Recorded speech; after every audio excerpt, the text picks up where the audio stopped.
you never know what you're going to get. All of them? Wait, are there sad moments to this movie? No. I don't think so. I mean, the way his parents treat him are pretty sad, but pretty also pretty 80s. Having grown up in the 80s, you can attest to this. You're like, I remember when my parents would just sit and watch televangelists all day and make me eat out of a can that just said food on it. I love all that. I love all that food, and the food in the store and stuff all has that generic label. That's pretty fun. I do too. Because they don't really put it front and center. It's there. I mean, it's there. You'll notice it, but it's the most like non-winky way that I've seen this done in movies. Yeah. Most other movies would have a character hold it up and look at it and read the label and hold it in front of the camera. Make it a little more obvious. No, it's just the horrible, boring world that these people live in, otherwise known as Albuquerque, New Mexico. Yeah. Yes, but we are here talking about Repo Man from 1984. 84, early 80s. Directed by Alex Cox. Yeah, mid-80s. Let's say mid-80s. Yeah. So we can sort of, do you want to just get, oh, no, wait, sorry. What? Let's promote stuff. I was going to say we should promote things. I started promoting things. If people are unaware that we have, first of all, always been on YouTube, kind of. What I used to do is I used to just take the audio version of what we did, and I would put up a still picture from the movie, and it was on YouTube. And people would be tricked. They would think they were going to YouTube to watch that movie, and nay, it was us just talking about that movie. I would receive on the YouTube videos, you're not wrong. And based on the duration of how long people listen, which was average about 45 seconds, yes, that's exactly what people thought. This isn't Zorro the Gay Blade. What the fuck? And to be honest, it was movies like that were most popular. Well, because people were searching for them. Yeah, exactly. And they found us two Goonies talking about them. But yeah, now sorry, I didn't mean to cut you off. So now we have upgraded the YouTube from just the audio. So now people can still search for the movie and want to watch it, but now they can watch us talk about the movie. It's really great. Yeah. Immediately they'll know what they're in store for. Before they might think, oh, the movie's just frozen on a particular image. But I'm sure it'll kick on pretty soon. But no, now you can watch us do what we're doing here, talk about it. And I also noticed, because neither of us are doing this, we have, let's say, a crack team behind the scenes who put all this together for us. Yeah. You know, he or they. Should deserve however they identify a lot of credit. But there's like little images and little great clips from the movie snuck in. Yeah. There's a cool bumper that was made. Yeah, I had to do a little magic. I'm sleeping with the guy that put edited this whole YouTube piece together. I'm taking one for the team, you know? It's only taken 7 years. You're like, I got nothing else going. You know what? I'm just going to whore myself out, I guess, for this podcast. And I appreciate it, first of all. Yep, not a problem. If I didn't say it before, I appreciate what you're doing. But yeah, so good times, great movies. Just go to YouTube, check it out. They're also cut up into manageable, bite-sized chunks of 7 to 15 minutes, something like that. Yes. So yeah, it's really fun. It's really a fun way to kind of see what we do. If you know, don't watch it while driving, because that's dangerous. Yeah, don't do that. Yeah. I mean, maybe if you have I don't know, don't Teslas have that big screen and maybe you want to do it no, don't do it then. Don't do it. You need to focus on the road. Don't watch us talk about a movie. Wait, do Teslas drive for you? I thought they did, and then you can watch TV. But maybe I'm wrong. Maybe I have the wrong idea of a Tesla. Yeah, I would not. Don't suggest to people, Tesla or otherwise, watch this while they're driving. No. That should not be. Before you go through the windshield, our faces should not be the last thing you see. I don't want that to be the case. talking excitedly about Emilio Estevez and his great role as Otto. Hey! He's great. That haircut, amazing. The haircut, the earring, the whole look. The whole look. His punky attitude. He wear an earring in every movie he's in. It's fabulous. It's fabulous. Oh. So we, boy, now I'm confused. I don't know, was it last episode that we did a movie with Demi Moore? Yes. Yeah, we did. So I find it interesting because it's been so long since we did a movie with Emilio Estevez. Was it the monster truck movie that was the last movie? Oh, God, I forgot. I didn't like that one. I didn't like that one very much. Okay, that was terrible, yeah. All right. Yeah, I blocked that one out. Hey. I was thinking it was St. Elmo's Fire and Young Guns. But those were like... Oh, yeah, those were eons first ago. year, I think, of this show, easily. I think St. Elmo's Fire may have been our second episode ever. Yeah, it was pretty early out. Yeah, so we've really taken a break from him. And yes, he was in Maximum Overdrive, which we talked about, but I had blocked that out because that was terrible. Watching Emilio Estevez and Lisa Simpson run around as trucks trying to kill them. It wasn't this, I'll tell you that, without giving too much away. No. If you really want to hear us hate a movie, go back and listen to our Maximum Overdrive episode. Oh, yeah. I can only imagine it's fantastic. But this movie was suggested to us by a patron. We have a Patreon. We're just like teasing this out. Like we were just wasting time to get to this movie, and I don't know why. But patreon.com/goodtimesgreatmovies. This is Tim's pick. Tim is a long-time listener. So long.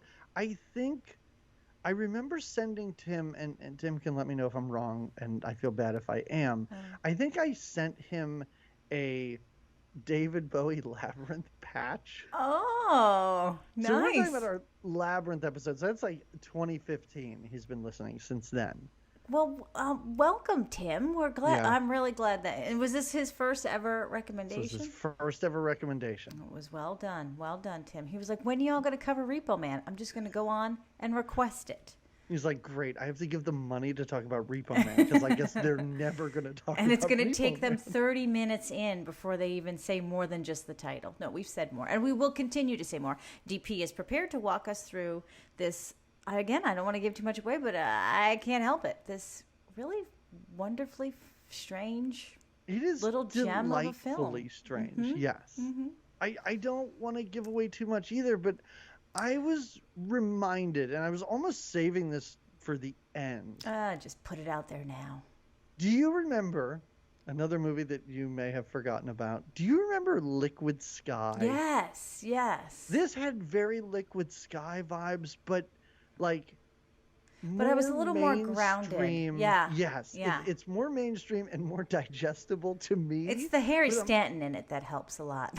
Oh, no. It definitely helps. Yeah. Listen, I think that Emilio Estevez did a great job in this movie. But if I had to just watch him wander around with a sourpuss on his face. And take off his pants randomly.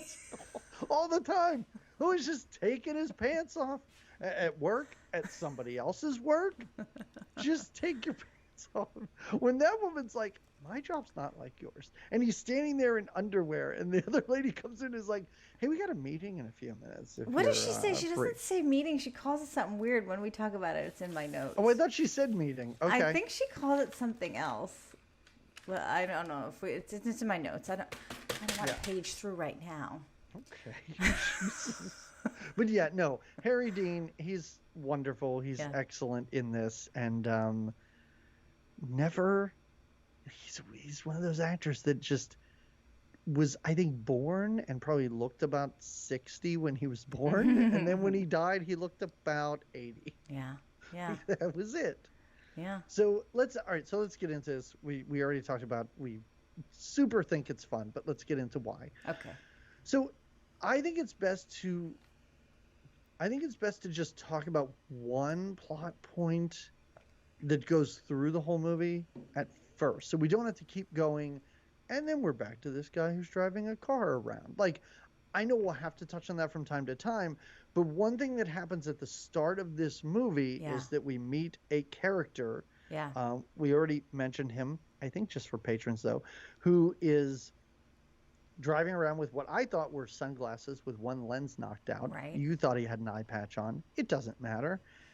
But he's driving around in a car that has something mysterious in the trunk. Yeah. And he's acting a bit strange himself, too. He's kind of smiley and driving through the desert, which always makes people feel a little strange when you're driving through the desert. How dare you smile when you're driving around? He's by himself and singing. There's a lot of people in the very start of this movie, because then the next scene after this is the grocery store scene, and the kid is singing to himself. So there's a lot of, like, since the soundtrack's kind of not really there, there's a lot of singing to themselves, right? That happens? I hope the soundtrack is just people singing sometimes. Yeah, that'd be great. Just humming along. If Kevin, because for some reason I wrote Kevin's theme down, if it's just Kevin singing a 7-Up jingle as part of the soundtrack, I would. You're listening. I'd listen to that. All right. But yeah, so this guy's driving around in a car and something weird is in the trunk. The very first scene, the way this opens, is that he's pulled over, as you said, in the desert. Motorcycle cop who asks to look in the trunk. The amount of people in this movie who just want to look in trunks very is weird interested too. In the trunk. Well, the trunk is emitting some sort of energy. That's where the main strangeness is coming from the vehicle, and I don't know if the officer can sense that, but he's definitely sensing that the driver's a little maybe off. There's no question that this guy has seen better days, more sane days in his past. Yeah. And when you say the truck emits bright light sometimes, green light sometimes, fog. Well, and sometimes. heat sometimes, because when the one kid goes to open it, it's really hot. Yeah, it's got it's got an energy about it. And when the officer does get a warning, you don't want to look in there. You don't want to look in there. Our friend Which, if tells you're him. a trained police officer, that means I have bodies back there. Yeah, that's exactly where you need to look to solve the crime, right? Right, exactly. Yeah. The way to do it is, sure, officer, take a look in the trunk. And then hit him in the back of the head. Right, yes. And right? then you add his body to the pile in the trunk. Yeah, exactly. We would be such good criminals, you and I. Yep. Mm-hmm. And then you steal the motorcycle? I don't know. Do you then dress as a cop? Oh, you could take the cop clothes. No, they were two different. This cop was tall and slender, because when he opens the trunk, he's immediately scorched. Like this vaporized. Bright light comes out, and you see this like electric looking skeleton. What would you call that image that they show? That's exactly what you would call. I can think of no better way to describe that than an electric skeleton, which we see several times. Yeah, every time that the trunk gets open, that's kind of the reaction. And then he's just gone. It's just boots. He's up in smoke, quite literally. And luckily, our one-eyed driver knows to step back when this kind of situation happens, because this obviously happened before.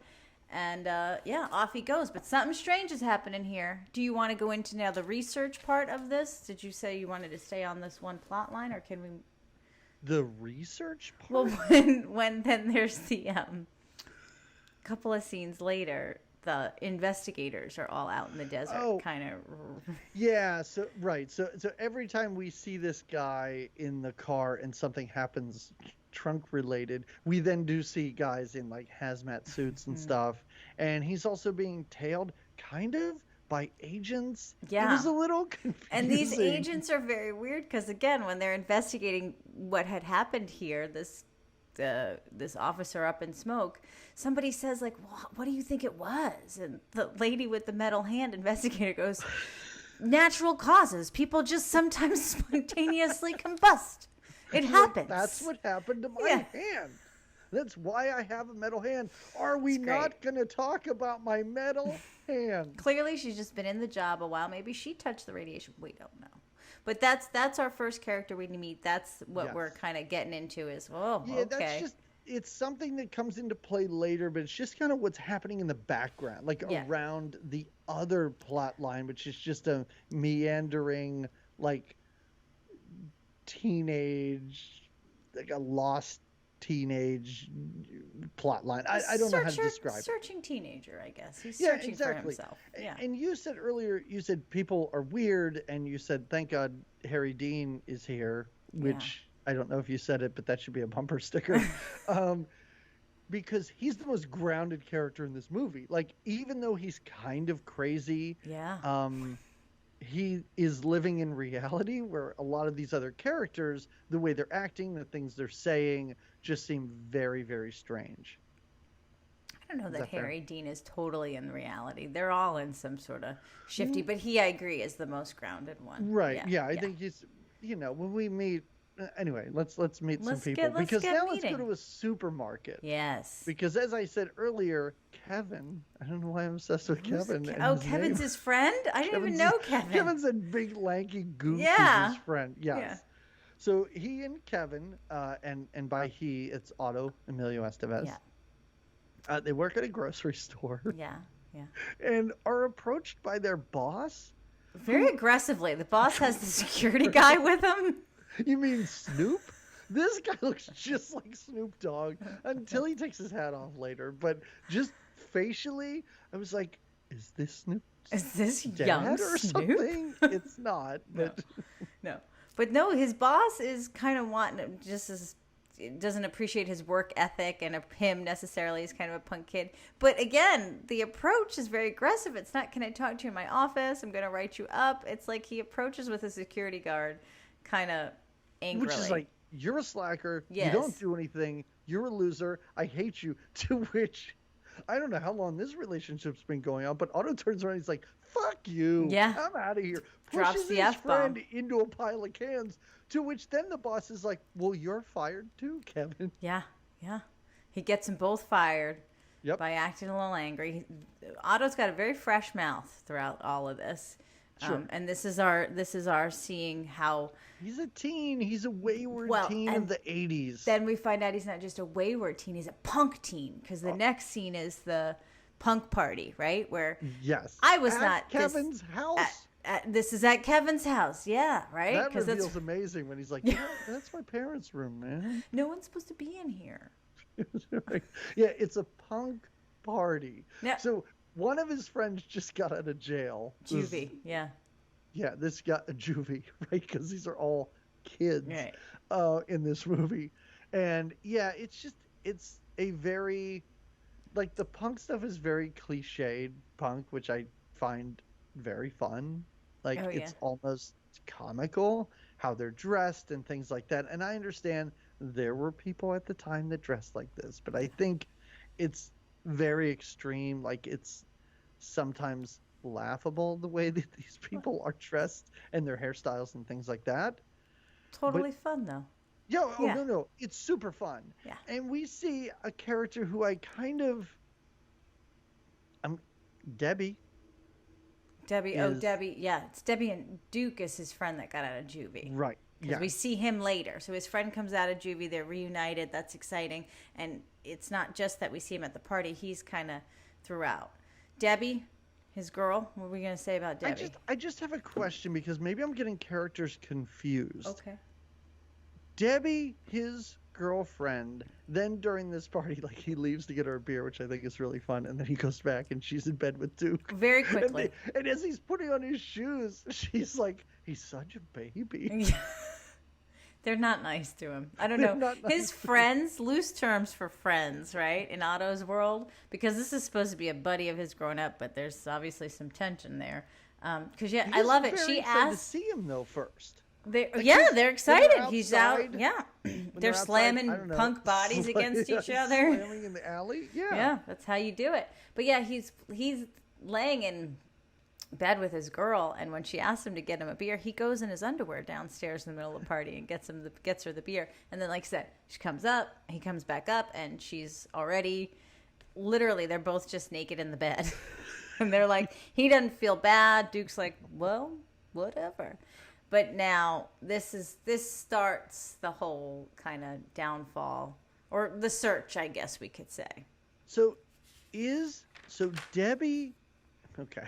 So is Debbie the girl that is then part of Duke's trio? Yes. Okay. Yes. So she at the beginning, I don't think she has that mohawk or whatever. Well, she was getting ready for sexy time. She had maybe. Oh, you thought it was a mohawk, but it was down? Yeah.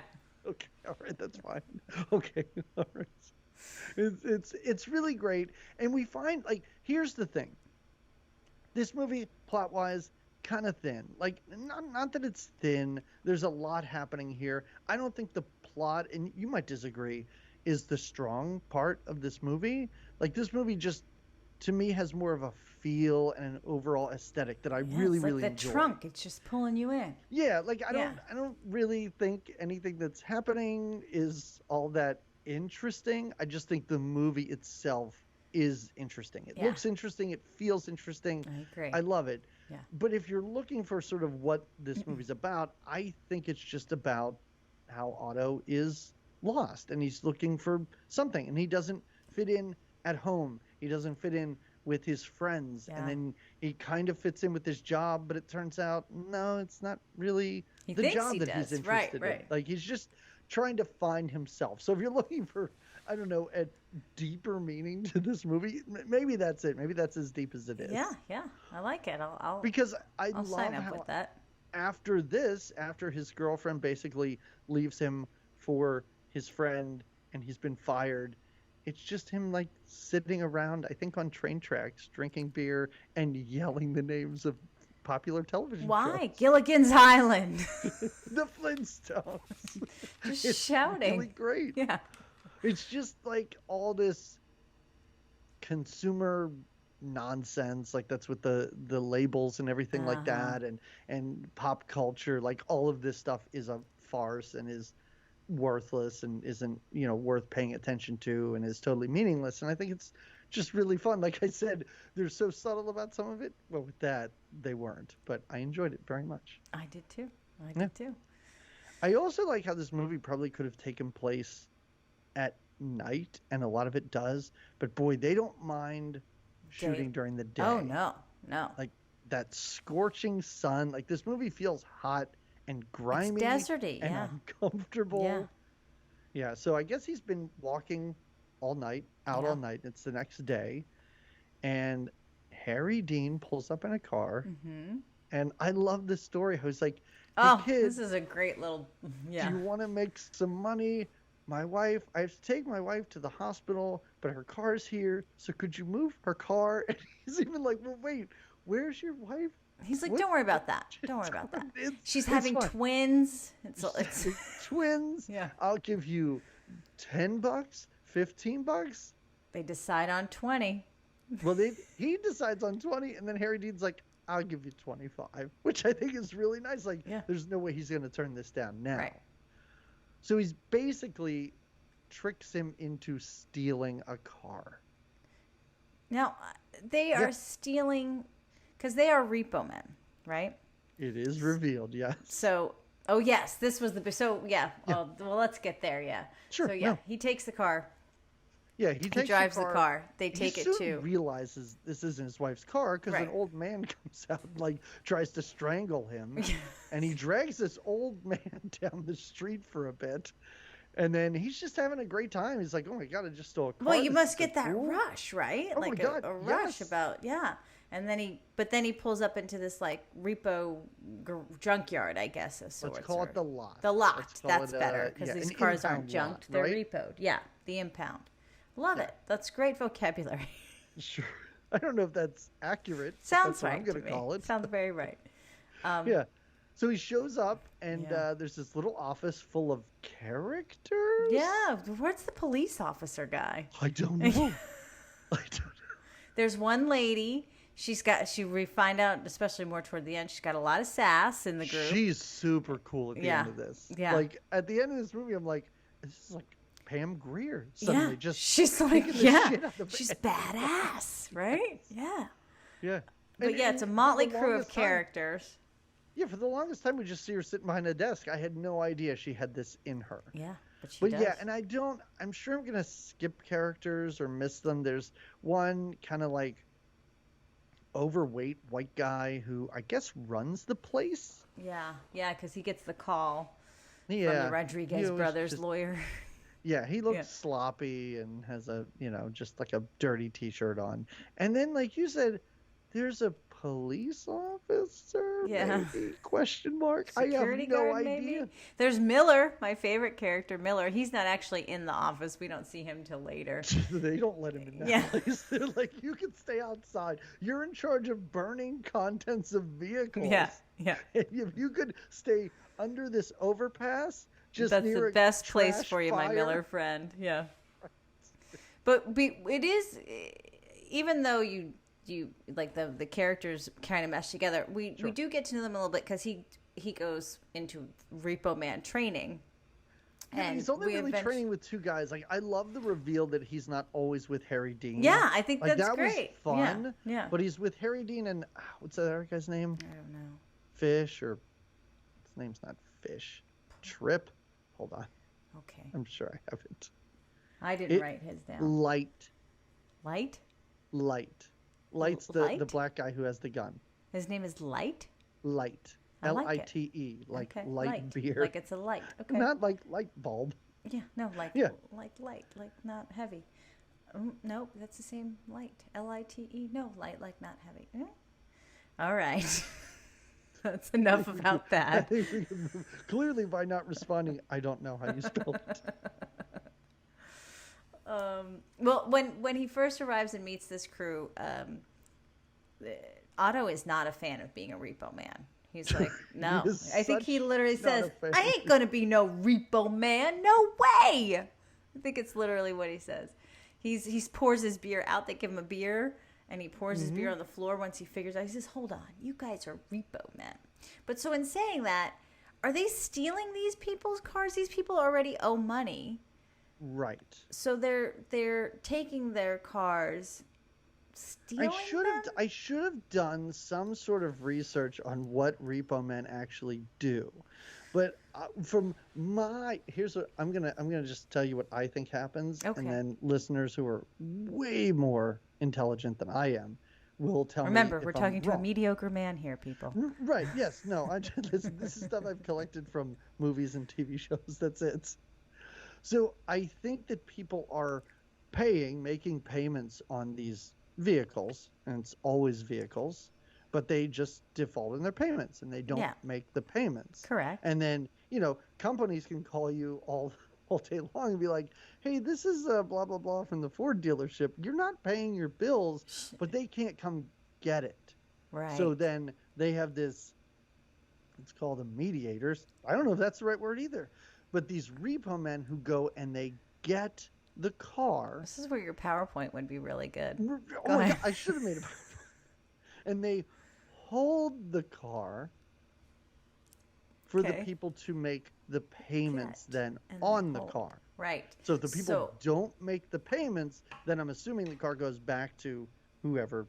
Or they sell it. I think maybe the repo men are a little shady maybe sometimes. Oh, and they might resell it or sell it for parts or they somehow. These guys are not playing by my made-up rules that I'm talking right now. Yeah, they're clearly not completely legitimate, but at the same time, I don't know that it's totally a stolen car situation. But it's... Yeah, but because Harry Dean later says you work on commission, what I'm assuming is that... so much of the money that is then paid goes to the place where they bought the car, but then a certain percentage is taken in by these repo men. I could be totally wrong. I think I'm with you on this, and I'm going to assume that if your car is repoed, there's extra amounts tagged on that go to and that's how these repo men, like you said, make their commish money. All right, so there we have facts about what a repo man does. And as we said, I do wish I made a PowerPoint. This would have been a great use of your PowerPoint skills. Exhibit A. The car. Repo Man. And it's just a picture of Harry Dean Stanton from some movie that he was in. Up in the tree from that Christmas movie we watched. Oh my God, I forgot he was in that. The most terrifying angel ever. Oh, what was her name? Something McGonagall? I don't remember. I'm not in that world right now. I'm in the desert. I'm with Otto. I really do think listening to us talk about, what's it called? The world's worst Christmas wish? No, Christmas wish Some Christmas wish. Yeah. Oh, just join our Patreon for a month. It's $5. Just join it for 1 month just to listen to that episode. It's a gem. It's a holiday gem. Oh, it really is. Okay, but yeah, I can't get too No, let's too lost, get back in here. Let's get back in here. So yeah, we what else? Oh, we met Miller really fast. When Otto refuses, he doesn't want to be a repo man, but really our sassy secretary lady pays him and says, "Well, you kind of already are a repo man." You're a repo man now? You know some of those guys are repo men. Yeah, they're totally repo men. 100%. That cop, a total repo man. Yeah. No doubt. But Again, Miller... Not sure if he's a cop at all. They refer to him as a cop. Yeah, he says something about the... Yeah, but... But he's a repo man. He's a... Yeah, I don't know. Anyway. So he's like, I'm not a repo man. I'm going to dump beer all over the floor. I like how he dumps beer all over the floor. And the one guy's like, you know what? People get the shit kicked out of them for doing stuff like that. Oh. I think it's great. You're an awesome kid. And he's like, fuck you guys. Give me my money. I'm out of here.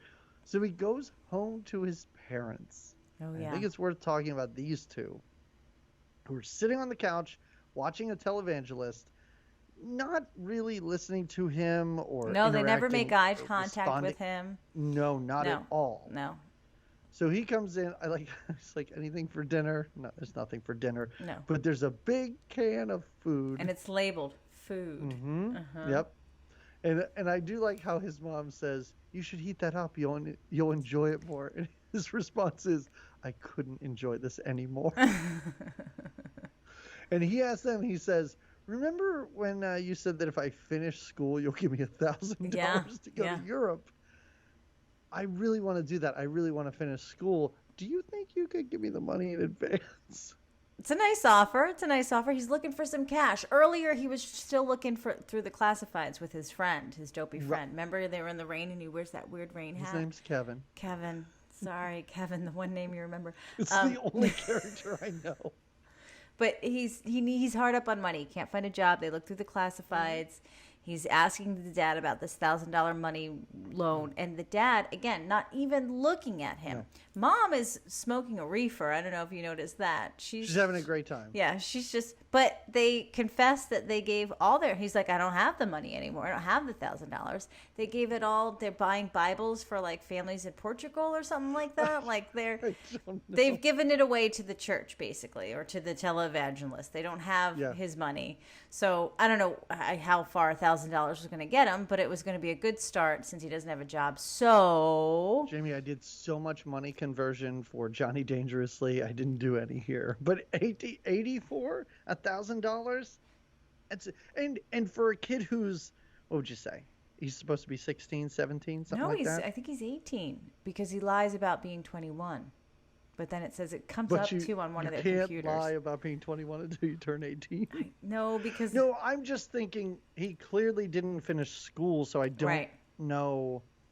Yeah, 18. I mean, 18 does sound right. Yeah. And you look at him, you look at Kevin, you look at Duke. Yeah, 18. That 18. Sounds about right. You feel good about that? Yeah. Okay, good. All right. Plus, I think we just, you don't want to picture a couple of 16-year-olds having sex. I understand what your problem is. Yeah, I have boundaries about that. Right. Yeah. So he decides off screen, well, I guess I'm a repo man. Yeah. And I love this montage of he and Harry Dean in the car and Harry Dean just showing him the ropes because there's a code. He tells it's night, it's day again, it's night again. Yeah, and there's a code. Do you want to? I don't know. I didn't write it down. I figured that was the kind of thing you were going to keep track of. No, I didn't write it down. Oh. I think the code is let's do coke. Well, there is that. That comes up. Do they do it or I don't think they do it. Oh, they do it together right away, right out the bat. Because one thing he does, one sort of highlight of the code, Repo Man spends his life getting into tense situations. That's what Repo Man does. Yep. It's all about just getting into those tense situations. It is. And I think that would be a draw for someone. For someone of that personality like Otto. Yeah. Well, now this pulls him in. So he's doing drugs and they're driving around and this is all fun.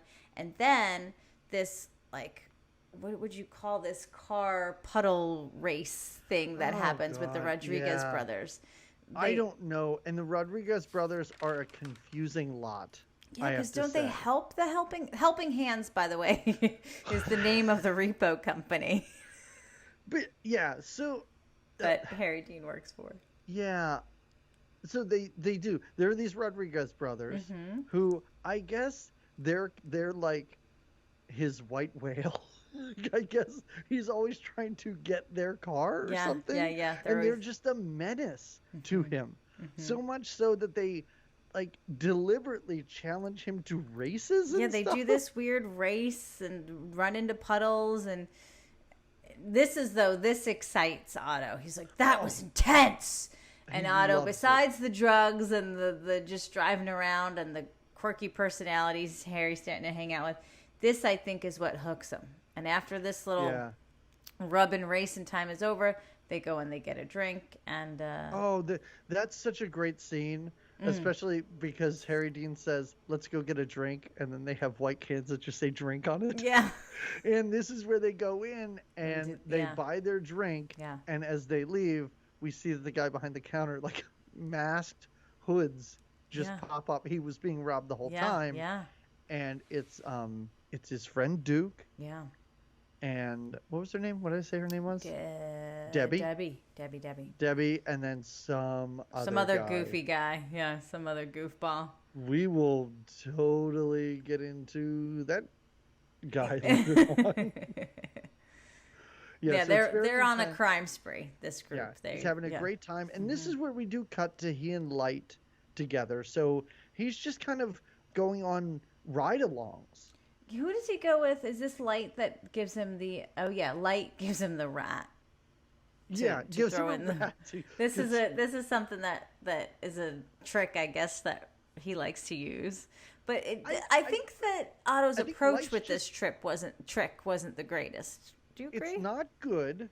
And I also think Light's just messing with him because Light just drives away after this and leaves him maced wandering the streets. Yeah. So because he throws a dead rat in a car with a woman, and of course she's supposed to, I guess, yell and scream and run out of the car, and then he can take it over. No, but she her maces reaction him. Of looking down at the rat and then just holding mace out and spraying him right in the face is really great.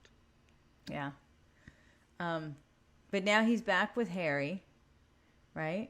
Doesn't he meet back up with Harry after this? Well, this is where, I mean, there's a lot of stuff like that where they drive around. Like, there's a lot of, I don't want to say montages, but just little scenes of them stealing cars. Right. You know, later on we get a whole scene of, he's got a whole briefcase of like different little instruments that they use to hotwire cars and break into locked doors and stuff like that. So we do get those scenes of what being a repo man is, like the day-to-day of it. And we get some good dialogue and some good information from like Harry Dean. I think he doesn't like to jump the cars. He doesn't like to have to go in there and jump a car. He preferred to have the key and do it proper kind of that way. Harry Dean's approach is like, I don't know, I just take the keys from these people? Yeah, he doesn't. He finds them. Yeah, tricks them into getting out of their car and then taking it. I don't know. It seems like such a confusing thing because one of the best things about this movie, and one of the things that I don't quite understand is before Otto came along, how was Harry Dean taking these cars while he was also driving another car? Maybe he had a partner that... who knows? I would just love that throwaway line where he's like, well, I had a partner, but sometimes things go sideways or whatever. You don't need to get into any explanation, but I was like, were he and Light partners and now they can finally separate and they can do their own? Maybe he and Miller were partners, but he couldn't take Miller's philosophizing. I do not think you can take Miller on any of these ride-alongs. I think he has a very specific job that he is tailored for. You basically don't let him out of that fenced-in area. You build him a little doghouse that he sleeps in. And you just let him do his thing. Yes, and that's Mumble what Miller to himself, does. Yeah.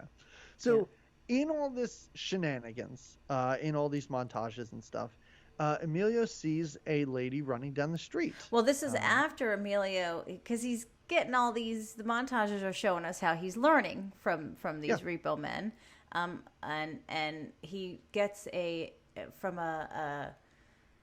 was it a restaurant owner who doesn't make payments on his Cadillac? It's a fancy red car that Otto takes, and it's his. I don't know if it's his first, but it's the first one we see of his official. Like, I did this one, and when he's driving in that, he's feeling great because it's a great car, and he did this, and then he sees this girl walking on the street. Yes, and he literally says to her, "Hey, baby, want to ride?" I mean, she does appear to be running down the street, so I mean, it's not a good pickup line at all, but it's strangely appropriate because she finally does take a ride from him after he runs over this lady's garbage cans.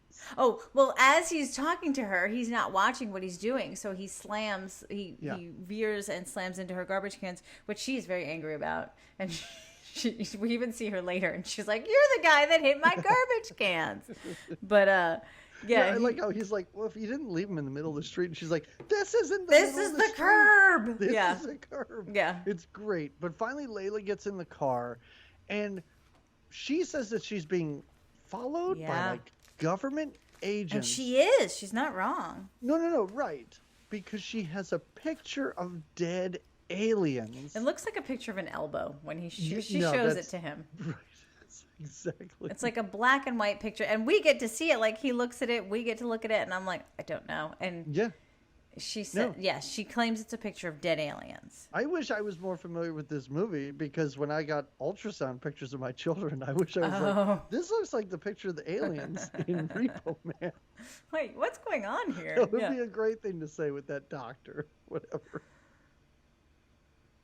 Did I ever tell you, speaking of ultrasounds? No, speaking of things that you probably, I don't want to say shouldn't say to a doctor. Oh. I can't even believe I didn't talk about this on the episode where we did this.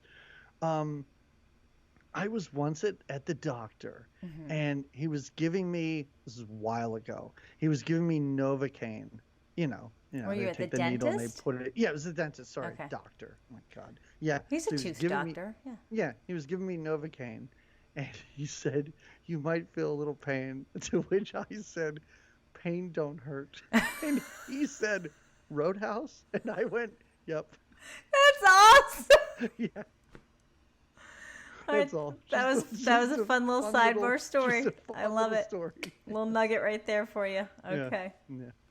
So she basically tells him, "Listen, these dead aliens are in the trunk of a car. It's a Chevy Malibu. Yeah. And I got to find this thing. We got to find it. The government's after it. There's all sorts of stuff. It's on its way here." She gets down and ducks, knows a lot. too. There is a car following her. She gets down and ducks, and he's like, "What are you doing?" And she's like, "Those are the guys. They're following me." And gives him this whole story. And because the movie is just so strange and Otto's just a weird cat, he doesn't even really think any of this is that crazy. He's like, "No, all right. He thinks it's kind of funny. Yeah. He's having a good time. Yeah. He's never been this happy. No, he's in a good way. I think he even says to her, like, he tells her that this is his, because she says, "Is this your car?" He's like, "Yeah, I got more like them." Yeah, because I'm a Repo Man. It's a great gig. Where is he dropping her off? It looks like some sort of this public is her library work or a DMV. This is her work called the United Fruitcake Outlet. Did you see the name of her work? Okay. All right, that's great. Yeah. Okay. Yeah. It's absolutely fantastic. Because so he drives her to the, what'd you say? United Fruitcake Outlet. Mm-hmm. Okay. Mm-hmm. There's a lot of neon. If somebody told me that there was a place called the United Fruitcake Outlet, I would not expect so much neon. I mean, and then what's in it? Like later it's just neon bars. No, when they're in it later, when he goes to meet her at work and takes her pants off, and there's that weird doll thing. Oh yeah. Yeah. Yeah, you're right. What is that? There's an elderly couple going in there when they have sex in the car. What is this place? What is this place? What is I love it. I love it. But I love his reaction because he drives her there. Yeah. He gets out of the car, opens the door for her, and then he says, "Hey, you want to go out with me again sometime?" And I was like, this wasn't a date. Like, no, you drove her to work. Well, their whole interaction is weird because she's telling him, you should really lighten up. And he gets angry with her and is like, people pay to go out with me. Yeah, I do like that. And then they get back.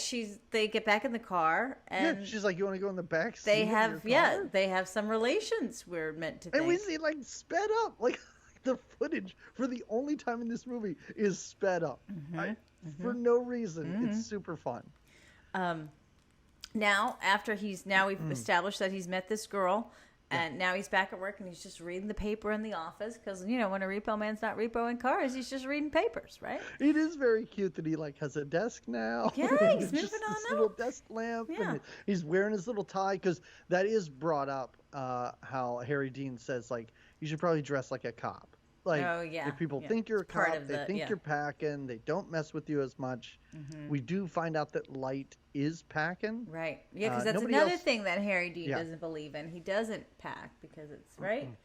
Yeah, he doesn't carry a gun because it's not worth it to die for a car. Right. Which is what he says. It's which part of comes his motto. back at the end, of course. So yeah, this is the scene where he's with Light that we get a good look at the equipment they use. He reads the headline too in the paper about ETs landing. Oh sure. Yeah, about extraterrestrials. So we also have an alien vibe more so than just this girl talking about it. For something that seems so small and like this weird clandestine organization, and there's a couple aliens in the back of it. Everybody seems to know this. It's in the newspaper. Yeah. There's it's a headline, right? So after all of this, I think it's fun because this is when he does spend some time with Miller. Oh, yeah. And Miller's theories? Just saying stuff. Miller's theories. I called him the air freshener guy for a little bit because when we first meet him, he talks about how the air fresheners, and he's got a thing for them. He talks about extraterrestrials. He talks about shrimp. He talks about being a shrimp on a plate. I love it. Otto's reaction is, you did a lot of acid back in the hippie days, didn't you, Miller? Didn't you? It's amazing because it's just like... Oh, he talks about the Bermuda Triangle. He talks about UFOs. Miller's talking like a couple of stoned college freshmen or something like that. Because he's like, well, people have only been around for so long. And then what was there before people? Or where did the first people come from? That's Mayans invented TV. They came from the future. Yeah. And these future people... They have time machines. Oh yeah, the flying saucers are the time machines. Yeah. It's a whole thing. This guy's a bit off his rocker, and Emilio Estevez is having so much fun. I also like how he says, he's like, yeah, I take the bus, and I love to take the bus because the more you drive, the less intelligent you are. Yeah. Oh yeah, that's why he's not a repo man, because he doesn't drive. He just works in the. He doesn't drive. He can't drive. Yeah. And he just gets to think on the bus. Gets a lot of thinking done on the bus. Yes. But we see that there is... So we talked about how there's a rival repo group. Wait, I don't even know. Are these Rodriguez people aren't repo men, right? No, I think they're just like a gang. Yeah, I think they're a gang and they must have some cars that need to be repoed and others that don't. Like they must maybe they're a gang and maybe they steal cars. Somehow they are doing. There is some tension between them and the repo men, especially Harry Dean. Yes, because we find out at this point that this Chevy Malibu that everybody's looking for, someone, the government, I guess, is offering $20,000. Yeah, big money, so big bones. On everyone's radar now. The Rodriguez brothers, the Repo Depot, helping hands is what they're called. Helping hands. So everybody's sort of out after this. Yeah. Although everybody's interested except for Emilio Estevez. No, he's just living life. He's just new on the new repo man and just kind of learning the ropes of the job. And this is where he does go to Layla's work. Okay. The fruitcake factory, warehouse, whatever you called it. Uh-huh. And this is where he does go in and just take off his pants at her place of work. Yeah. Yeah. And I like how her response to him taking off his pants is, my work is different than yours. As though this is what That's what they do at the repo man place. Hands. Yeah. Which honestly wouldn't surprise me. What is this? Wait, what did we? Weird alien baby? Oh no, that's the weird alien baby doll that's in her work that he takes his pants off in front of. Her work really reminded me of Liquid Sky. Like that looked like a place when that girl's like, my rhythm box. Oh yeah. It looked like she was at the Fruitcake Factory.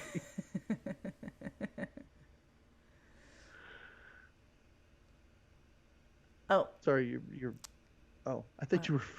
No, I was reading my notes. You were just studying your notes. I was what Harry's dream to own a junkyard and pit bulls. He's got spotless credit. Those were some notes I took from the conversation he was having, I think, with Light. Yeah. Harry and why do they get in a fight? Harry and Otto get in a fight because Harry accuses Otto of being a Russian commie. Yeah, it's really weird because he's talking about Russia for some reason, and he's really hung up. I guess because he's a repo man, he's very hung up on people not paying their bills and stuff like that. Mm-hmm. And so he's talking about Russia, and I like how Otto's response is, "It's all free there. Yeah, it's all free. They don't owe anything." And he's like, "Are you some kind of goddamn That's commie?" what it is. Yeah. And he's like, "No." And he goes, "Good, because no commies in my car." And then he pauses and he goes, "No Christians either." Really great. These are the rules. These are the rules. We got to follow them. Right? So I know that we've been putting off this guy driving around in this car because every now and then, like we said, we flash to him, but he's just a crazy man driving around. Mm-hmm. Now he kind of gets woven into the plot of this because he goes to a gas station where Kevin is working now.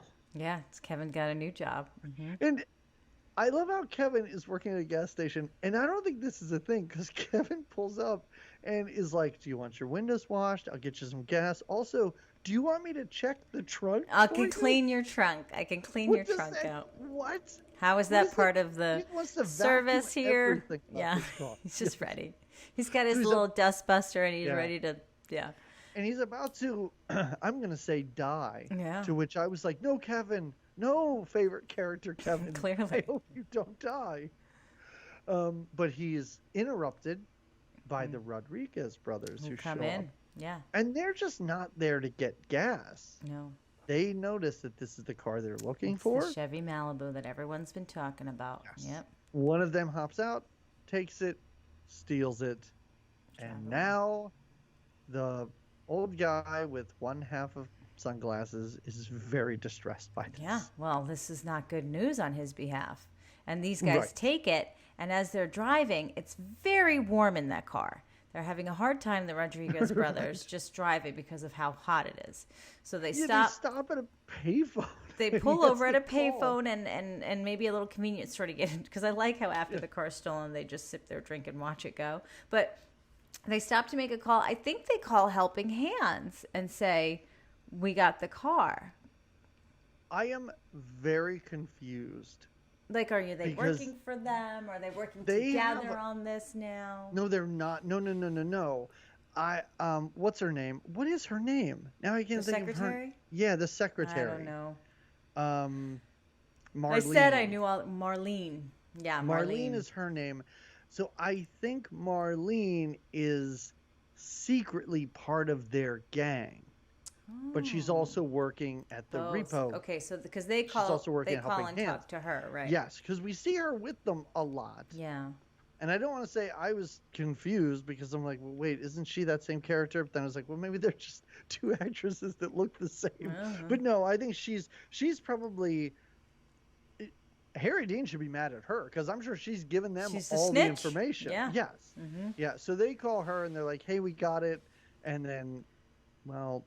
Not really. No, because while the one is getting the drink and the other is making a call, Duke and his little posse come, and they've just stolen goods from somewhere, and they just came from somewhere stealing.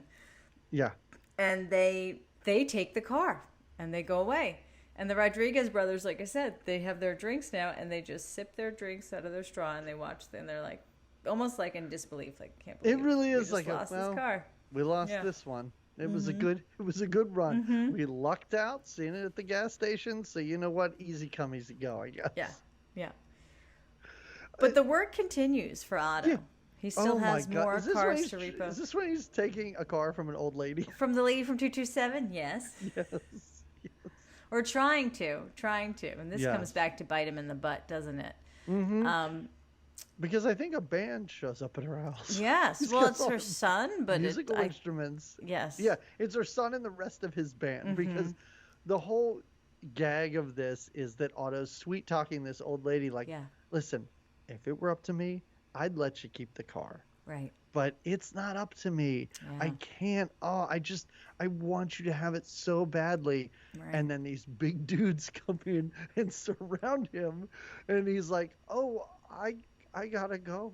Yeah, he fumbles with his briefcase, but he tries to get in. He tries to then take her car. He gets right. He gets in her car and he's like, "Well, who cares? I'm just gonna take it anyway." But it's on not blocks, but it's on. It's basically on blocks. Yeah. Yes. So when he tries to move it, it doesn't move, and then they come out and kind of rough him up a bit. They rough him up a bit. I thought one of the best parts of this is when he leaves to try and take this car, you hear this old lady yelling at her son in the background. Oh, yeah, you can hear them arguing, and she's like, you got to tell that company. I don't know what happens to all the money I give you. Yeah. You know what happens to it? You go out dancing. That's where my money goes. Yeah. This is a fascinating He's getting in trouble. Drama that's happening. Yeah. I like it, though, so he gets roughed up, Otto gets roughed up, and then he goes back to headquarters, we'll say. And I like how Miller's trying to heal him, and Miller is like chanting like like native music around him and just trying to heal him. Meanwhile, the random cop guy's all pissed, like, who is this? Who's roughed you up? We got to find these guys. It really is someone messed with one of our own. Yeah, they're a tight group. We can beat you up all we want. We can throw things at you. We can insult you. But if some outsider does this, trouble. They don't like it. Go take they care protect their own. Also, this is when I think Otto insults this cop, and he's like, "Dude, I fought in 2 world wars. Oh, yeah. I worked 5 years at a slaughterhouse and 10 years in security." And I was like, is this guy 150 years old? Nothing he's saying. He has an extensive background. That's all you need to know in some sort of law enforcement. And yeah, he does. He gets, I think, again, Otto has a sassy mouth throughout the whole thing. He's a punk kid. He says something sassy to him. And the cop guy just kind of goes a little apeshit on him. Yeah. Is this when they're like, who did this to you? And he goes, "Meow, meow, meow," and then he flashes to his parents' house and his dad gets beat up. Yes. That was kind of fun. Oh my God. All right, great. Where are we now? I'm so lost in my notes too. Layla is the kidnapped. Gunshot.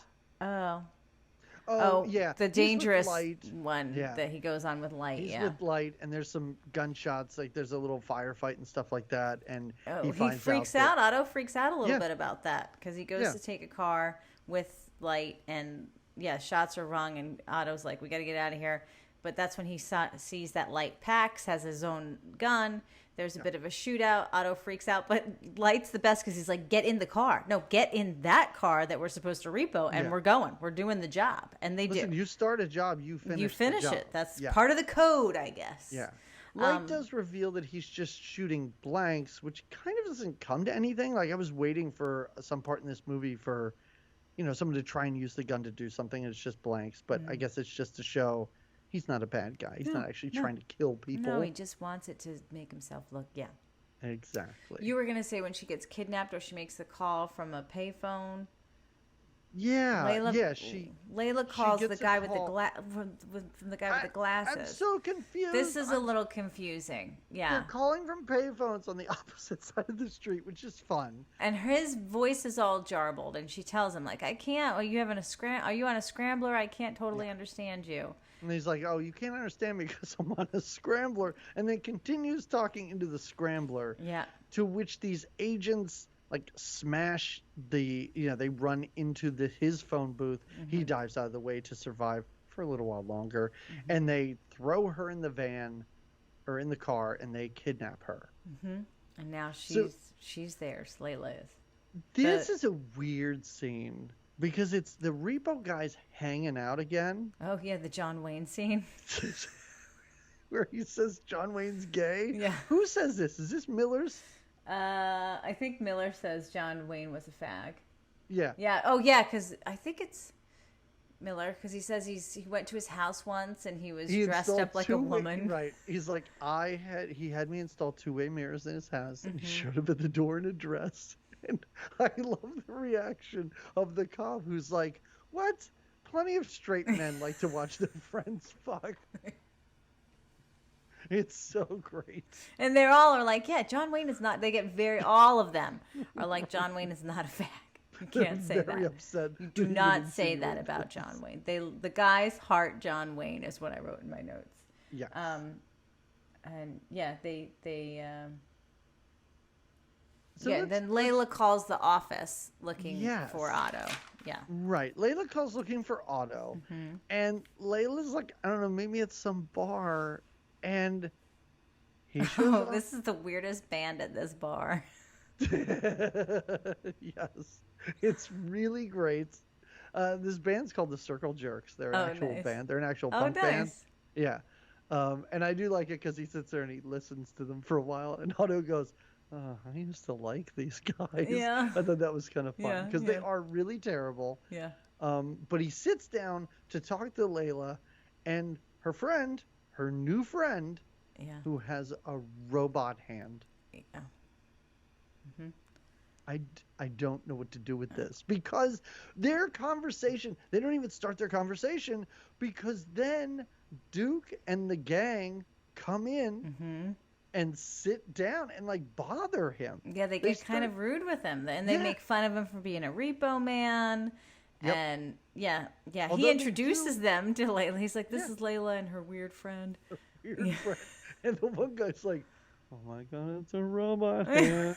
You have a robot hand." Oh, and they start licking her hand. I was so angry. Yes, he gets down the table, licks her hand, and I'm like, what is the story behind this robot hand? Weird. Please, somebody tell me. It's really weird. The two, It's amazing. And they get so frustrated at one point. I think it is Debbie that's like, fuck this. Let's go do crime. Yeah. That's what they want to do. It is awesome. Yeah. It is awesome. I love it because these characters stick around for just a little while longer, and they are, I mean, this movie has a lot of comic relief, but anytime we're with this gang, we know it's goofy. Yeah. You're going to get a little chuckle. Yeah, because we don't even get, like, the rest of this conversation that's happening between Otto and Layla and the woman with the robot hand, because now we just follow this gang back to this stolen car, hot car, if you will, because the old guy found it again, and he's like, oh my God, I'm just wandering around Albuquerque, and I stumbled upon my stolen car. My Chevy Malibu. I got it back. Yeah. To which he kind of, like, dares them to look in the trunk. Yeah. It's kind of a great move because he knows what'll happen to them. And he knows, he's like, you wouldn't. And of course, that's... Well, of course, it's Duke tries it first but burns his hand. And then he backs away. Yes. Yeah. And Debbie's like, I don't know. Debbie's like, let's go do more crime. This isn't crime. And then this cartoon dog that is also part of this gang is like, duh, I'll look in the trunk right now. You're a big stupid baby. Yeah. And he opens the trunk and gets, I think you said, electroskeleton. Yeah, yeah. And to which then she says, let's get out of here and go do those crimes. And Duke's flying. And then he says, let's go get sushi and not pay. Yeah, it's really great. They are living their best life. They are living a punk life, and it's a great life for these two. When we go back to them in the car, and he's trying to have a deep, meaningful conversation. Because he thinks they need to have children. It's what you do next. It's amazing. Yeah. I love it. I kind of want them to have a sequel. You want to see their children. Yeah. You want to know. Yep. Oh. So this guy's like, cool, I got my car back. Let's go. Yeah. And so he starts going. It's a whole thing because, like, everything converges now at this point in the movie because the Repo Men are following the Rodriguez brothers, and the Rodriguez brothers are following the alien car, and they kind of like get in an accident. Yeah. To which then these tough guys, everybody comes out with bats and everything. Oh yeah, all the Repo Men, they're gang together. They all have matching baseball caps, and it's almost like that scene in what's that movie with Will Ferrell when they all have that fight? Like you think there's going to be some big fight. I don't know why I referenced a Will Ferrell movie, but it reminded me of Anchorman when they all anyway. Yeah. Because you really do think they're going to have a huge fight, yeah. But it just turns into a discussion about insurance and whiplash. Because he's like, I finally stopped the Rodriguez brothers, and now I'm going to take their car. And the one guy's like, hey, joke's on you. We paid this off. Because this one is actually their car. But, yes. But so it's not the Chevy Malibu right now. It's the Rodriguez brothers. No, they were chasing the Chevy Malibu. Right. And that's how they met up, and they were going to got away because the Repo Men were there. Gotcha. And I guess this is a car that Harry Dean Stanton's been looking for forever. But they're like, hey, we made all the payments. This is our properly paid car. Yeah. Also, my neck hurts. I hope you got insurance. Yeah. Oh, yeah. So which then they're sued. Like it cuts to them getting a summons. Yeah. Yeah. There's a call to the office where they're summoned, and Harry Dean's going to have to give a statement. And Harry Dean's all upset. The boss is like, we got to do this. What they paid for it. It's our issue. And Harry Dean, the boss first tells him to take a week off and take a minute and think about it. And then I think he fires him. It's a month. And then it's, why don't you not come back here ever? Mm-hmm. Pretty heavy stuff. Everything was going so well. I don't, and Harry Dean, I could be wrong. He appears to be their best repo man. Yeah, he's really good at his work. Maybe it's just because we spend so much time with him. Yeah. Who knows what that cop's doing? I have no idea what that guy does. I think he's more like security for the area, I think. Oh, is that it? Okay. I think he's their junkyard dog, basically. Yeah. So this is fun because Harry Dean and Otto are now in the car, and Harry Dean's very angry. And maybe he's been drinking, I'm not sure, because now he's very upset at the homeless people who are just hanging around on the street, because he's like, we should find out how much they owe, and they should all have to pay it back. To which Otto goes, they're winos. They don't have any money. But he wants them all. He wants everybody. He says earlier in the film, how do these millionaires have millions of dollars, but they don't pay their bills? What is up with that? He's very upset, and he's sort of, he's angry because he lost his job. This is the only thing that I think he's good at or knows how to do. He had a plan. He told it to Light earlier that he wants to own his own junkyard, and he was going to save up money. And this $20,000 car that he was supposed to find was supposed to help him. This was going to do get that because, as you said, fund. He has impeccable credit. He does. He mentioned it, and that's a great thing for a repo man to have. But the main thing about this interaction is that he's now pissed off the only friend he has, and Otto, who's driving the car, by the way, gets out and walks away. Yeah. And just happens to run into the car with the glowing trunk. He sees it, To which he races on foot and catches up to. Yeah, it's quick. Well, there are a couple of obstacles. He throws up. Yeah. He does. Right, which I don't know. A brief bout of radiation poisoning? I don't really know. All the excitement of the car chase. I don't know. But yeah, he stops to vomit for a minute. And then the car is stopped at a train. And that's when he gets to it. He's got to stop for the train. But it's not even like the guy's putting up a fight, because the guy opens the door and invites him in, and he's like, hey, dude, come on in, drive with me a little bit. And then he goes on some rant. He's talking a friend with lobotomy. Radiation. He's talking about a lobotomy. He's talking about hydrogen bombs or neutron bombs or something. Was he like a scientist that was studying these aliens and somehow got over-radiated?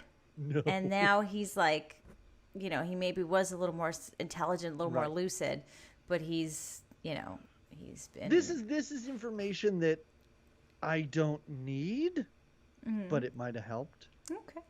Well, I'm giving it to you. There it is. I just gave it to you.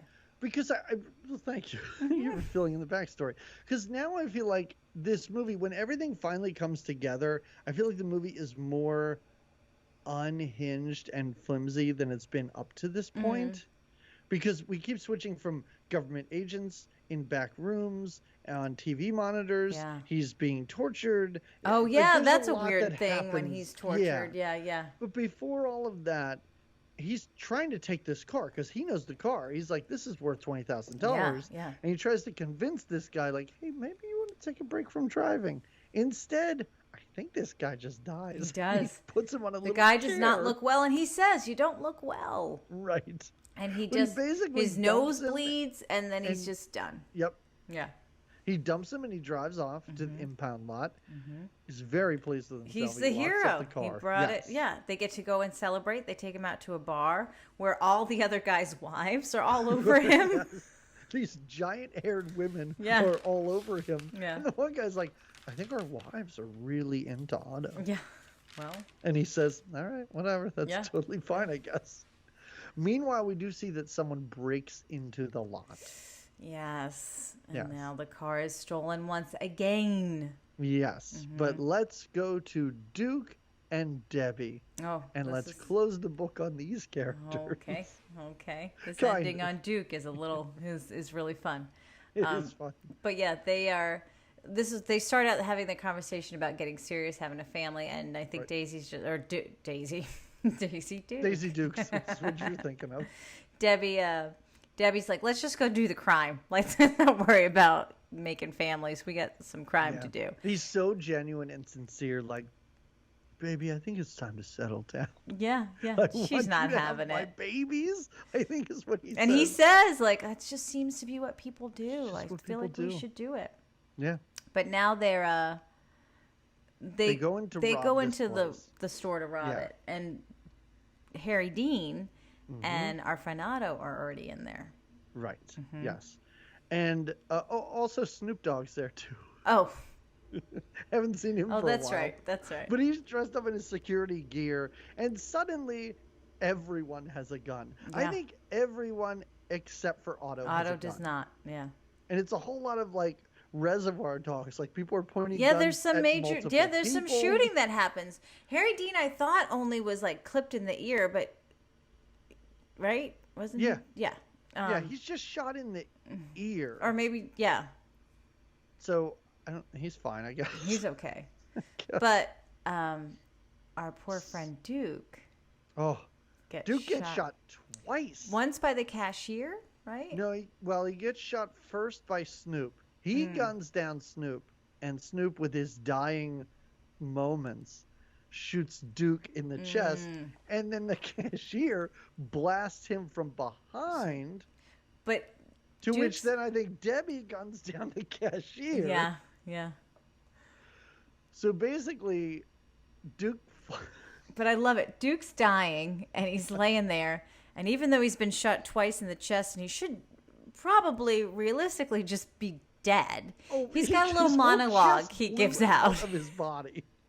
He just His heart is on the wall in front of him. it's terrible, but he decides that, and the actor, the way it's done is, this like dying little, he tells him, I know a life of crime led me to this fate, but I blame society. It's so great. It's like a death. It's like a And he literally Shakespearean like, death in yeah. Hamlet or something. It's And I love really it. wonderful. I love Otto's reaction to his little poetic death is like, it's not society. You're a white suburban punk like me. That's who we are. Yeah. It's really anyway. like the most insulting way to treat someone who's clearly dying. It's basically like, you only have a couple seconds and you're a total piece of shit. Yeah, we all, yeah. And then It's pretty fun. Debbie does like threaten him. She and throws then a she just- giant bag of popcorn at him. Yeah, it's like, here, have this. Yeah. Like, you just took that off the shelf. Like, it doesn't belong to you. And then she's out, though. She's got her own And she's life out. to Debbie is out to live another day. She and Otto, I don't want to say are the only ones to survive this because Harry Dean is still around. Yeah. But yeah, it's a bloodbath in a movie that was totally bloodless before Yeah, this. yeah. This is the scene that the blood Kind is of comes shed. out of nowhere, and it leads to more craziness because now Oh yeah. Otto goes back to the impound lot to where he sees that the car has been stolen and that some dudes are in there, and the cop is cowering like a big baby outside, and it's like, don't go in there because those government agents are harassing Marlene. The secretary. Now, Jamie, I don't know if you picked up on this part, but it's so much fun because she's in there. So he walks in and she seems to be surrounded by two agents, to which she kicks the shit out of these two guys. Yeah. And she's holding a chair. The one guy's on the ground and she's holding a chair above his head, and he yells, "Not my face!" Yeah, not my face. And then the cop runs in with a gun and he's like, don't do anything, don't move. And then she throws the chair down and you hear him yell, "My face!" I did catch that. I did, but he's kind of a handsome. He's blonde haired. Oh yeah. No, definitely. So he's. I could see where he doesn't want his face messed up. She don't give a shit. No. Yeah. To which then Otto throws a gigantic pot of scalding coffee onto this cop. Yeah, that's one way to get him. Yeah. Yeah, saving her. Marlene. Yeah. Right. And then Otto runs outside, and we just see lights on him, and he gives up. To which then we're treated to a scene of Otto on a monitor strapped to a table, and the woman with the robot hand is like, "Hey, I'm just going to ask you a bunch of questions, and I'm going to have to torture you, but just so you know, it's not personal." Yeah, and the girl is there with him. What's her name? Layla. Layla is there with the robot hand, and Layla's like, he really doesn't know, because whatever they're torturing him with, he's. I don't know. Layla seems okay with this whole torture thing because he goes, "Hey, listen, I don't want to cause problems. I'll tell you anything you want to know." And she goes, "That's great. Where's the car?" "Well, I don't know where the car is." Yeah. And then she shocks him. Well, because Metal Hand tells her to. Right. So, yeah. Oh, no, of course. Yes. But then he is rescued by the Rodriguez brothers. Yeah, the Rodriguez brothers come in and save him. Yes. And Marlene is there. Yep. And they go to the hospital. Yes. And they kind of bust into the hospital because they get there, and he changes into like a doctor, and she's in a nurse's uniform. Right. I love this when they're going into the elevator.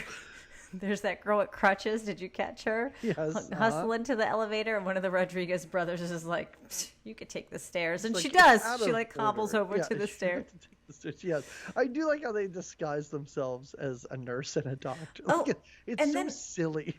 They see Kevin. He sees Kevin, dead Kevin. Kevin's under a sheet. Yeah. What's Kevin's that? he lifts up a sheet, and Kevin's there's like, Kevin. "Otto," Yeah. and then he just puts the sheet back down. Weird. Yeah. Kevin's fate undetermined. Yeah, I'm gonna say. I like to believe that Kevin lived on. Pulled through. He got together with Debbie, and they moved to the suburbs and had some kids. All right, that's cute. I like it. I hope that's what happened. And there's some real funny, like I said, there's so much stuff happening in the background that a lot of attention isn't drawn to. When they pull up to the hospital, both Rodriguez brothers go to the door, and the one guy pushes on the door and it won't open, and the other one just pulls the other door open and looks at him like, "You big dumb dude." And I was like, what a funny thing to happen real quick. Yeah. Yes. So they're there at the hospital. I don't really know why they're there. Because Harry Stanton's there. Harry Dean Stanton's there, but they don't rescue him or anything. They then have a shootout and leave the hospital. Yeah. But Harry Dean catches wind of the Chevy Malibu. It the alien car. Yeah. And he leaves his hospital bed to be like, "Well, I'm going to go down and get this alien car." Yeah. My mission is not completed. I'm going to go do it. Yeah. But I love how then Otto hears on the news that there's a, I guess, localized hailstorm that is only taking place around the impound box. Yeah. And they do. There's giant hail that falls around But again, does that have to do with the aliens and the fact that they're stirring shit up? Oh, of course it does. Yeah, I think it does. I don't know how weather works, but that's how I'm going to assume That's weather what works. I'm going to assume. Right? Yeah, it's aliens. Yeah, so he sees now the car is glowing green. The whole car is glowing It's green. got some energy to it. It's picking up. And Harry Dean is in the driver's seat. Mm-hmm. There's another funny back and forth here. We also see there's like helicopters and government agents and everything. Like everyone has sort of shown up to this. And I love when Otto's like, hey, listen, dude, we got the car. How about we split the money 60-40? Yeah. And I love how Harry Dean goes, well, wait, who's getting 60?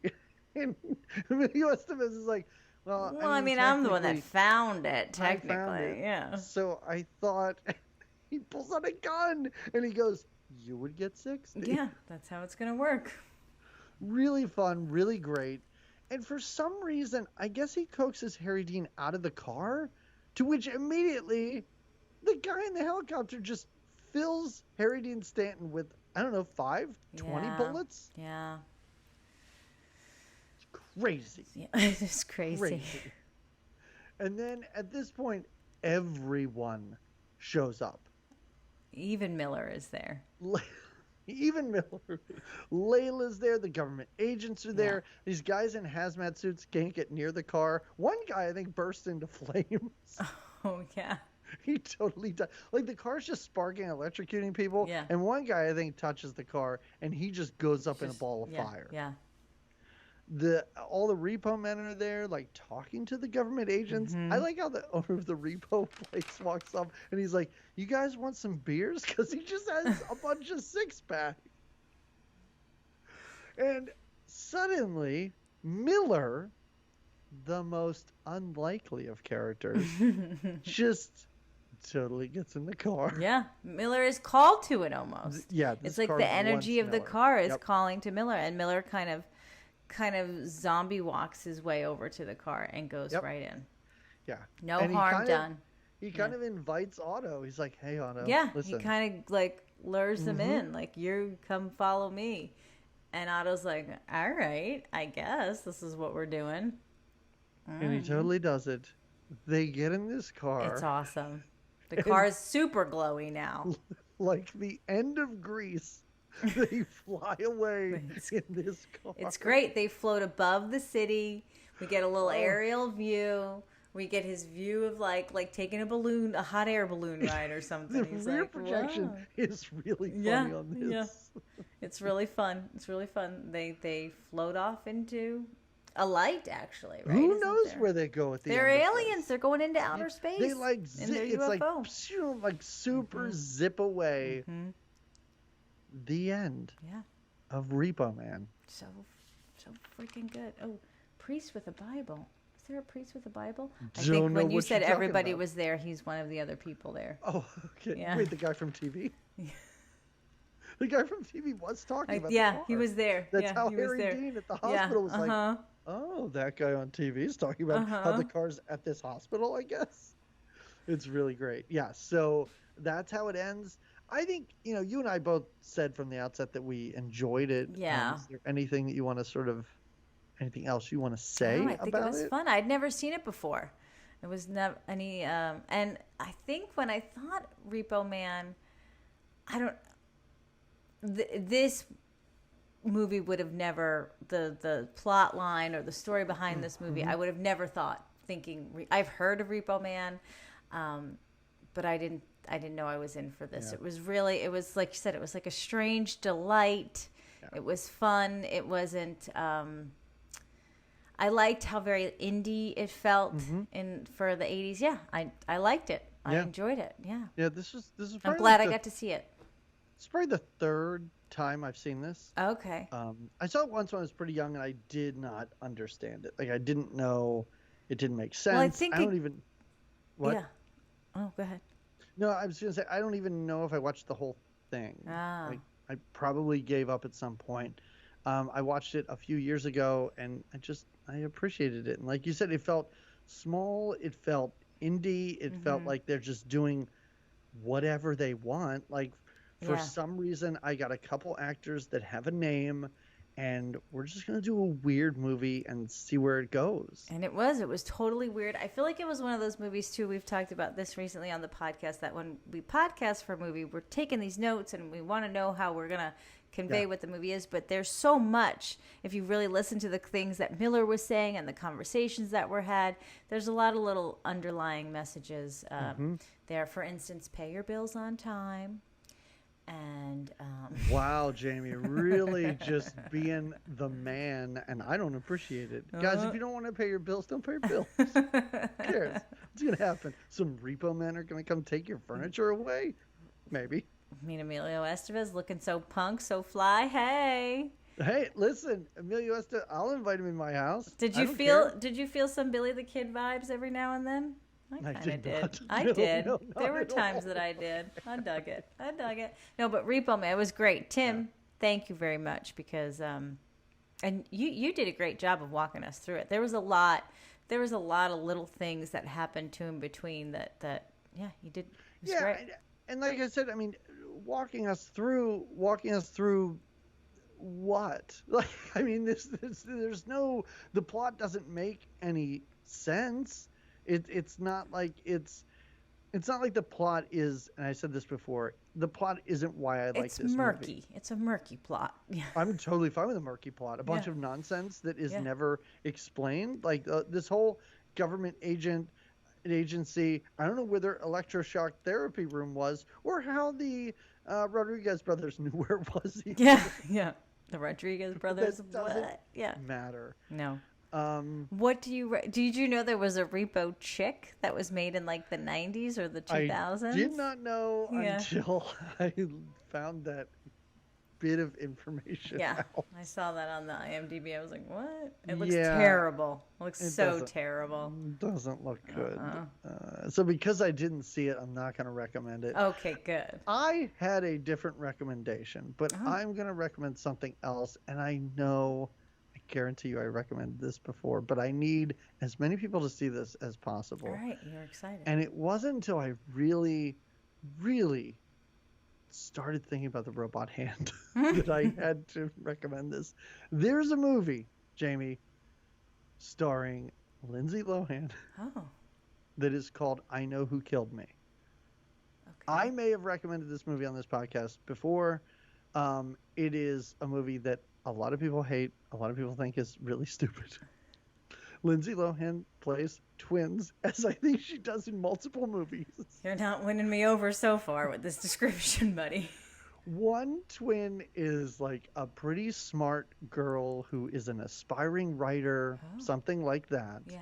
The other one is a stripper who gets involved with a killer and who has her hand destroyed, broken, cut off. Oh, like the iron hand, like the details are escaping me. Okay. But at one point in this movie, Lindsay Lohan gets a robot hand. Oh my God! And finds out that she's a twin. It is a wild ride. It is. The dialogue is horrendous. Okay. The performances are laughable. Okay. But what I will say is the movie looks amazing. Oh, all right. It's all lit with like crazy blues and greens and electric purples.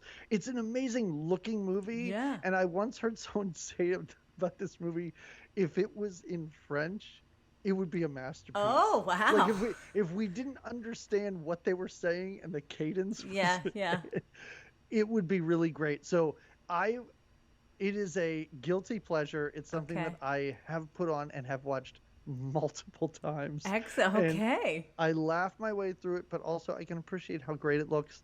And Lindsay Lohan gets a robot hand. So there you go. It's amazing. It's amazing. And it's not like I spend my time, looking into what Lindsay Lohan writes on Twitter. Oh. She apparently hates this movie. Oh. And when people bring it up, she'll be like, "Oh, I'm sorry you had to watch that." Oh. Which she doesn't really say about her other movies. So she didn't enjoy it, but I think it's something that people are going to look at 20 years from now and be like, this was kind of a masterpiece. You think? I guarantee. All right. Yes. Okay. That's confidence, friend. I like that. What do you recommend? What Lindsay Lohan movie do you recommend? I don't. Is it Mean Girls? I don't take time with the Lindsay Lohan movies like you do, tenderly. Okay, that's fine. That's okay. But I appreciate I really appreciate your excitement about it. I don't remember you recommending it before, but I might have blacked it out. No, that's honestly. okay. That's okay. But your excitement is it's nice. So are you saying that when I have my new podcast where I go through all of Lindsay Lohan's movies, you want to be a guest? I couldn't. I don't know that I could keep up. All right, okay. But I was going to call it The Low Fan. Sound good? Clever. You know that she has a podcast called The Lowdown? Really? Yep. Is it? Jamie, I know a lot about Lindsay Lohan, and I probably shouldn't. Yeah, I'm concerned. Why do you know so much about Lindsay Lohan? I don't know. I've seen Mean Girls a lot. Okay, but that doesn't way make you... more than I should admit. Okay. I've also seen The Parent Trap a lot. So are you a Lindsay Lohan fan? I think I am. Is that what you're getting at? I think Jamie, you are, I think too. I am. I think you are. I think you need to embrace that. I think I you need to heart deal with Lindsay Lohan. Yeah, I don't think it's anything you need to deal with. I think you need to be open about it, comfortable with it. All right. And maybe she'll and do just her... really, I should just fill in those gaps in her filmography. That's what I'm taking from what you're saying. Yeah. I want you to load up on some Lindsay Lohan. Oh, Father's Day's coming. You deserve it. I think she only made 18 movies. It would be a very short Look podcast. at you even know exactly how many, like 18? Any shows? When I say about 18, it's exactly 18. Oh, my word. This is a whole other side of you. Thought. This Lindsay Lohan thought. I noted. Yeah. All right. DP Hearts LL. All right. Do you recommend anything? I do. It's not anything Lindsay Lohan related. Did you watch season 1 of Russian Doll? Yes, I did. I have not seen season 2. Well, season 2 is out, and I'm not even all the way through it, but I am going to go ahead and recommend it. It's excellent. Natasha Lyonne does a great job, and although related to this movie, there might be no aliens, there is time travel. And I think if Miller's character was a real person, he would enjoy Russian Doll. Very much. Wait, hold on. Not that he would be in Russian Doll. No, I think he would enjoy watching it. Not that he would like pal around with the characters. He'd just enjoy watching the show. I think this would be a show he would get into.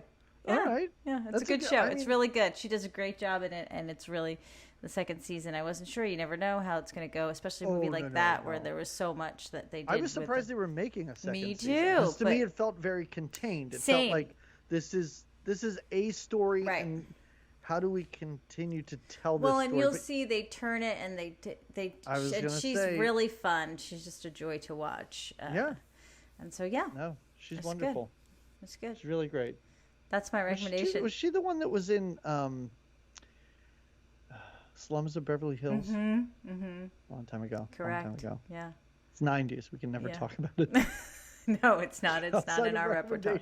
We can't talk about Lindsay Lohan movie. I mean, we could talk about your love of Lindsay Lohan, but we can't talk about a Lindsay Lohan movie. She wasn't making them in the 80s. I say we end every podcast episode with a 5-minute discussion of Lindsay Lohan. I don't want to do that. I don't want to do that. All right. That's fine. I'll do that. You can hang up, and I'll just talk to her. It'll be Doug time. Yeah. So today I thought about when Lindsay was in Freaky Friday and Jamie Lee Curtis, right? Wasn't she in that? Okay. I know no more. Yeah, I've seen that. Okay. Oh my God.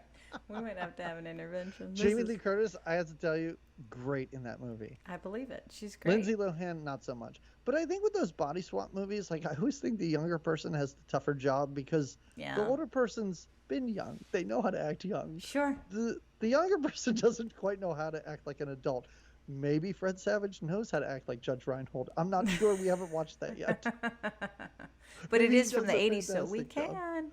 Yes, exactly. Yeah. Kirk Cameron did a really bad Dudley Moore. Oh, but Dudley Moore did a great Kirk Cameron. Yeah.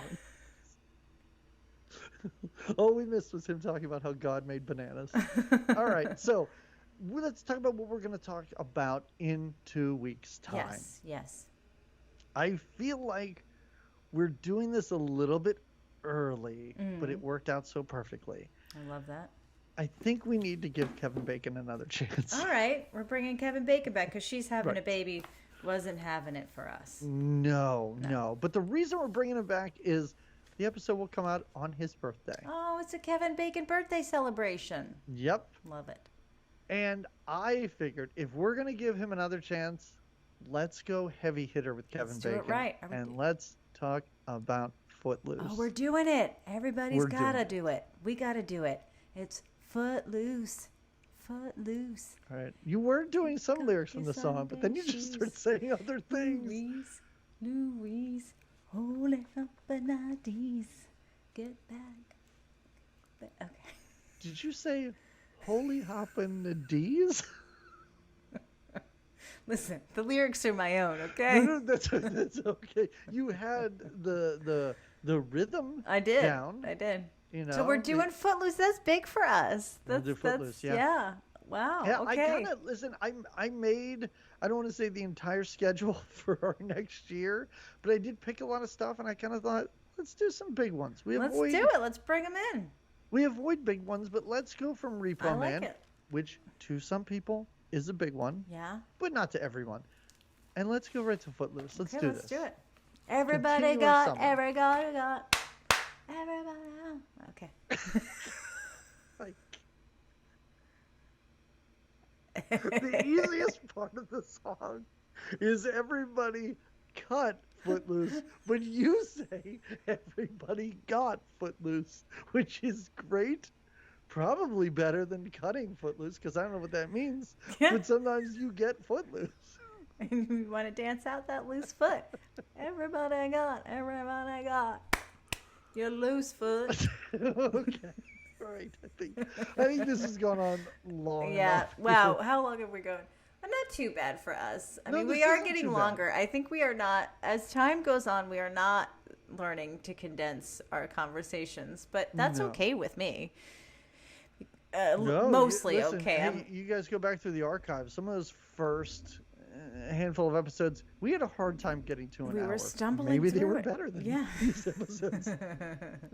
Much less Lindsay Lohan talk, I will say. I was going to say, I don't think I'm learning more about you than maybe I needed to know, but it's okay. I think we're at that point in our friendship. It's been, wow.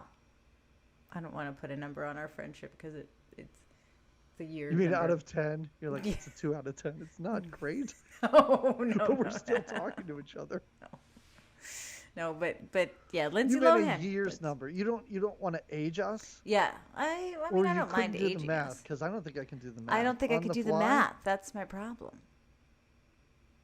90 something. Oh, I was like 90 years. So, I'm not good at math, but I'm certain it's not that many. 90 years or one Harry Dean Stanton. Oh wait. Anyway, 90s? Everybody, we will talk to you again in 2 weeks' time. We'll talk about Footloose. Jamie will listen to the song a couple times just to prepare. Okay. That's it. I kind of don't want you to, though. I want you to bring your own lyrics. I will. But until then, everybody have a great 2 weeks. Take care.